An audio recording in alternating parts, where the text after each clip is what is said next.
সকাল বেলায় ঘুম ভাঙতেই পাহাড়ি হাওয়ার শীতল ছোঁয়ায় গায়ে এসে লাগলো। আমরা তখন দার্জিলিংয়ের ছোট্ট সুন্দর গ্রাম কোলাখামে। চারপাশে পাইন ফার গাছের সারি, দূরে মেঘে ঢাকা পাহাড়, সব মিলিয়ে যেন এক স্বপ্নের জগৎ। সকালে ব্রেকফাস্ট সেরে আমরা বেরিয়ে পড়লাম কোলাখামের বিখ্যাত ছাঙ্গি ফলসের উদ্দেশ্যে। আমাদের হোমস্টে থেকে 1 কিলোমিটার দূরে ছিল ছাঙ্গি ফলস। গাড়ি থেকে নেমে আমরা ছাঙ্গি ফলসের রাস্তা ধরলাম। ছাঙ্গি ফলস যাওয়ার পথটা খুব সহজ নয়, কখনো সরু জঙ্গল পথ, কখনো পাথুরে সিঁড়ি। হাঁটতে হাঁটতে চারিদিকে পাখির ডাক আর ঝিরঝিরে ঠান্ডা হাওয়া মনকে সতেজ করে তোলে। আরও এইভাবে কিছুক্ষণ হাঁটতে হাঁটতে দূর থেকে জলের গর্জন শোনা গেল। চারিদিকে এত সবুজ সতেজ পরিবেশ মনকে মুগ্ধ করে তোলে। আমরা যত এগোচ্ছি জলের গর্জনের শব্দ জোরালো হতে থাকলো।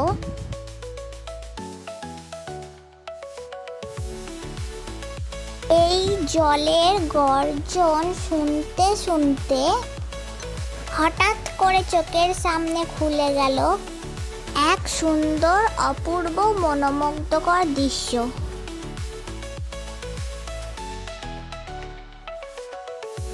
উঁচু পাহাড় থেকে সাদা দুধের মতো জল ধাপে ধাপে নিচে পড়ছে। এটাই বিখ্যাত ছাঙ্গি ফলস। চারপাশে সবুজে ঘেরা, মাঝখানে ঝর্ণার স্রোত। দেখে মনে হয় প্রকৃতি উদার হাত দিয়ে নিজের হাতে ছবি এঁকেছে। ঝর্ণার পাশে দাঁড়িয়ে ঠান্ডা জলের ছিটে লাগতেই এক অদ্ভুত আনন্দ অনুভব করলাম। এখানে আমরা অনেক ফটো তুললাম, আরও কিছুক্ষণ প্রকৃতির সৌন্দর্য উপভোগ করে আমরা ফেরার পথ ধরলাম। কোলাখামের নিস্তব্ধতা ও শান্ত পরিবেশ মনের এক গভীরে প্রশান্তি এনে দেয়। এ ভ্রমণ শুধু ঘুরে বেড়ানো নয়, বরং প্রকৃতির সঙ্গে এক নতুন করে পরিচয়। নমস্কার, আমি তোমাদের ছোট্ট আরভি। তোমরা দেখছো আমার channel day with Arvi. Kolakham থেকে কাগে পথে আইলা ব্রিশপ সেলফি পয়েন্টে কিছুক্ষণ দাঁড়ালাম।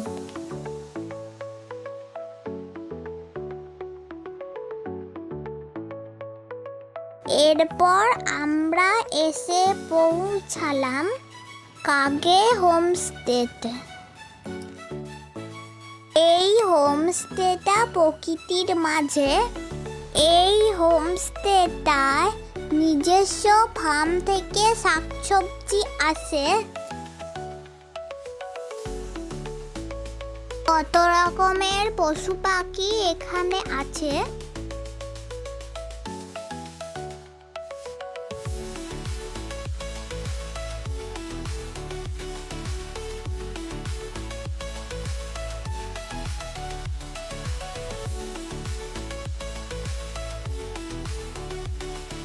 এই হোমস্টেতে আমরা একদিন ছিলাম।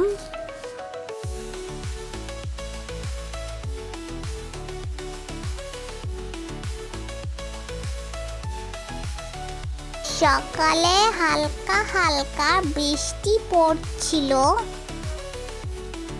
এই পাহাড়ের বৃষ্টি পাহাড় কে আরো সবুজ প্রাণবন্ত করে তুলেছিল। এই মেঘ পাহাড়কে আরো মায়ায় জড়িয়ে ধরেছিল। যাই হোক, আমরা ব্রেকফাস্ট করে এসে পৌঁছালাম ত্রিবেণী ভিউ পয়েন্টে, যেখানে রঙ্গিত ও তিস্তা এসে মিশেছে।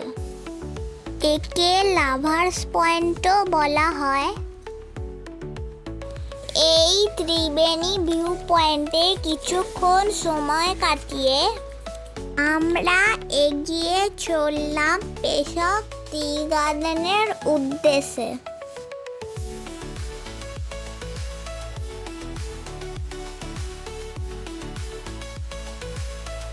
পেশক টি বাগানটি দার্জিলিং জেলার এক সুন্দর মনোরম চা বাগান। এটি তিস্তা ভ্যালির কাছে পাহাড়ের ঢালে অবস্থিত। চারিদিকে সবুজে ঢাকা ঢালু জমি জুড়ে সারি সারি চা গাছ। এই পেশক চা বাগান থেকে আমরা চলে এলাম দার্জিলিং শহরে। এখানে আমরা প্রথম দেখলাম ঘুম মনেস্ট্রি। এটি একটি বিখ্যাত বৌদ্ধ মঠ দার্জিলিং শহরের কাছে ঘুম এলাকায় অবস্থিত। মঠটির পরিবেশ খুব শান্ত ও পবিত্র। ভেতরে প্রবেশ করলে দেখা যায় এক বিশাল বুদ্ধ মূর্তি, যা সোনালী রঙের সুসজ্জিত। মনেস্ট্রি থেকে বেরিয়েই দেখা মিলল দার্জিলিংয়ের ঐতিহ্যবাহী টয় ট্রেন। চিকচিক করে নিজের গতিতে এগিয়ে চলেছে। কিছুক্ষণ সেখানে দাঁড়িয়ে টয় ট্রেনকে মুগ্ধ হয়ে দেখতে লাগলাম। টয় ট্রেন আমাদেরকে টাটা করে পাশ দিয়ে চলে গেল। তারপর আমরা এসে পৌঁছালাম দার্জিলিংয়ের অন্যতম আকর্ষণীয় স্থান বাতাসিয়া লুপ। চারিদিকে সবুজে ঘেরা এটি একটি বিখ্যাত রেলপথের বাঁক, যেখানে পাহাড়ের ঢালে ট্রেন বৃত্তাকারে ঘুরে চলে। এখানে প্রকৃতির অপূর্ব সৌন্দর্য চোখে পড়ে। আবহাওয়া পরিষ্কার থাকলে এখান থেকে কাঞ্চনজঙ্ঘা পাহাড় পরিষ্কার দেখা যায়। সবাই মিলে চারিদিকটা ঘুরে দেখতে থাকলাম। বাতাসিয়া লুপের মাঝখানে একটি যুদ্ধ স্মৃতিসৌধ আছে, যা দেশের সাহসী শহীদ সৈন্যদের স্মরণে তৈরি। সেখানে দাঁড়িয়ে চারিপাশের দৃশ্য উপভোগ করলে মন গর্ব ও শ্রদ্ধায় ভরে যায়। ঠান্ডা পাহাড়ি হাওয়া ও শান্ত পরিবেশ ভ্রমণকে খুবই আনন্দময় করে তোলে। সবাই আই লাভ দার্জিলিং লেখার সামনে সেলফি তুলতে ব্যস্ত। চারিদিক ঘুরে দেখতে দেখতে আমাদের চোখে পড়ল সবাই পাহাড়ি পোশাকে নিজেকে সাজাচ্ছে। আমিও চলে গেলাম সেই দিকে।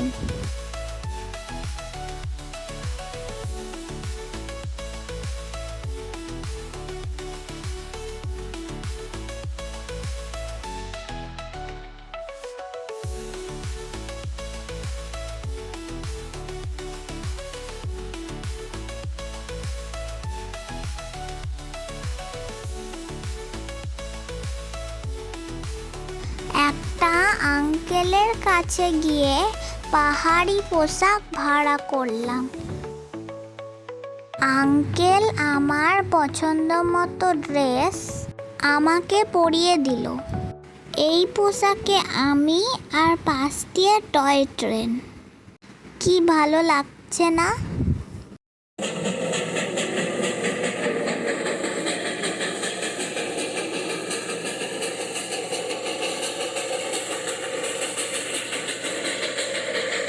টয় ট্রেনটা ওপর থেকে নিচ ঘুরে ঘুরে চলতে লাগলো।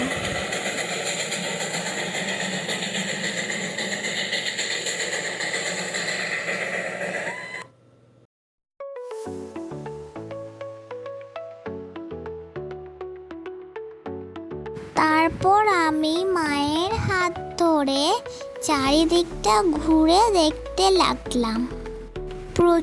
প্রচুর এনজয় করে হোটেলে এসে ঢুকলাম। Hotel mandala in.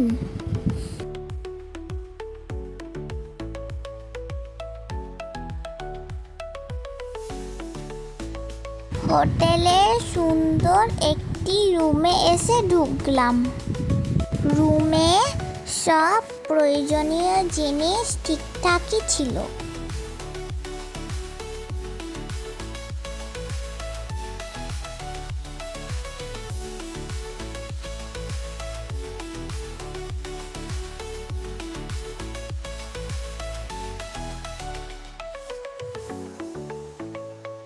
ওই দেখো, পাহাড়ের ফাঁকে বিকেলবেলায় সূর্য উঁকি দিচ্ছে।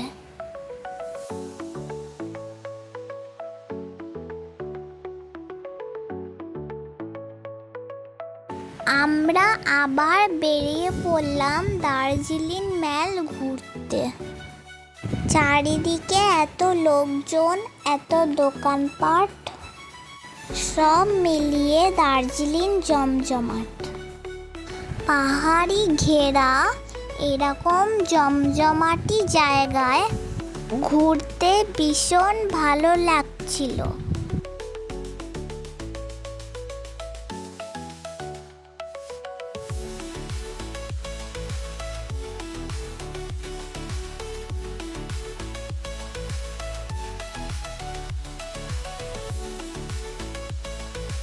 সারি সারি কত রকমের দোকান।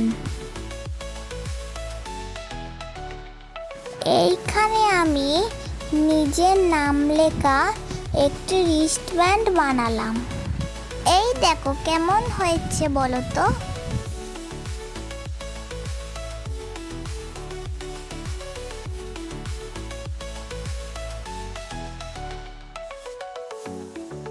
এখানে সরস্বতী মূর্তিটি দেখে যেন চোখ জুড়িয়ে যাচ্ছে।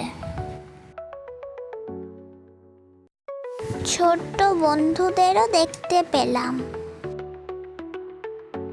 মা বাবার সাথে কিছু কেনাকাটি করে আমি হোটেলে ফিরে এলাম। তারপর ডিনারের সময় গল্প হাসি মজায় জমে উঠল।